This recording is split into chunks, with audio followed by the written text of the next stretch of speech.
While I'm writing this letter, I don't really know what I should write. I mean, I'm not sure if I'm going to wake up tomorrow. So I can't decide if it should become a sort of testament, my final goodbye to everyone I knew. Whether they're going to believe in what happened to me or not. I don't know. On second thought, if I survive and someone finds this letter, let's just say they won't think of me as they did before.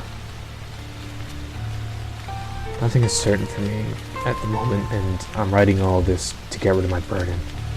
Something that devours me from the inside since my childhood years. It started then when I was 8, or maybe 9. Can't be sure about that. Thing is, there was a boy I used to play with. He lived just across the street from us. One Sunday morning, I had to meet him, but he never came back. I went to his home and rang the door. Nobody answered me. His apartment was empty. I never found out what happened with him and his family, but my family told me that his dad got a new job and they moved away. Of course, I never believed it, and I don't believe it now. Such things don't happen so fast. And he would have told me about their relocation. The worst thing is that even these days, in the era of social networks, I can't find any traces of my friend. He's gone. Disappeared into thin air. Soon after that, a weird thing happened. I entered my grandmother's room, and she said something that I would never forget. The black hand took him, she almost whispered, as if she didn't want anyone but me to hear these words. What is it? I asked, feeling the disturbance twining around my body. It flies at night and enters the open windows, strangles the grown-up, and takes away the child, she said in her trembling weak voice.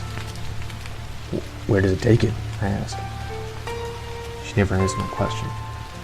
You see, my grandmother didn't feel good at the time, and the following year she would pass away, and her death reminded me of these words again. I spent years watching my window to be closed, even in the summer nights when heat was absolutely unbearable. My fear grew more and more persistent because although I had nothing to prove that the thing she told me about existed, but I had no proof of its non-existence either. I lived in that prison of uncertainty. And I did try to talk with my parents, but whenever I mentioned the Black Hand, they would simply tell me that it doesn't exist. Just an old legend. When I grew up, I finally succeeded to break free from the constant anxiety, and I've learned the legend of the Black Hand all around Hutkin. And for some time, I could only laugh at my childhood fear. There was a lot of studies of this myth, and although nobody discovered how this terrifying image was conceived, all the researchers agree about the era when it was conceived. Prior and during the Second World War, a lot of people in Hutkin disappeared without a trace. And there was something different about those people, something unseen by a child's eye. Everyone knew where and why they disappeared, but nobody dared to talk about it, especially to their children, so the story of the window-invading creature was born. It served a fine apolitical explanation for all the weird things going on, and also a good warning for the children to avoid the stranger, and to remember locking the doors at night. My grandmother grew exactly at that time, and she clearly knew the legend as a child. And perhaps it was some eerie trick of the mind that made her remember this story exactly at the time when I was dealing with my friend's disappearance. As I've already said, I stopped to believe that the Black Hand many years ago took my friend. I still don't know what happened to that boy, and I don't know if I'll ever find out. And I try not to think about it either. But I still think that it's just a feeling of insecurity. Moving into the dorm after entering Hutkin University was a somewhat unpleasant thing to me. Probably just a lack of privacy I got used to at home. No, my roommate was nice to me, and I would even say that I quickly got accustomed to this new life. Everything changed when I heard slapping at the window.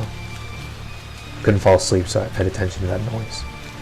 Some bird was my first thought, or maybe a bat. They're pretty common here, but soon afterwards, the noise started to sound like a human hand. From the slapping, it grew into knocking. It's right, it was like if someone was knocking with a fist into my window. It's there that I felt uneasy. Got up and trying not to disturb my roommate, slowly walked toward the window. Looking outside, I couldn't see anything. It was pitch black, and I needed some light. If I couldn't turn the lights on, I would wake my roommate up, so I took my cell phone and tried to use this light. The knock started to quiet down, and as soon as I brought some light, nothing could be heard at all. I lay in my bed confused. Confused and frightened. My childhood fears woke up, and I still couldn't let them take over again. After some tossing and turning, I decided to check the window again, just in case. For a few minutes, I was staring into the darkness. I wanted to know that it was nothing. No black hand. And at last I dared to do it.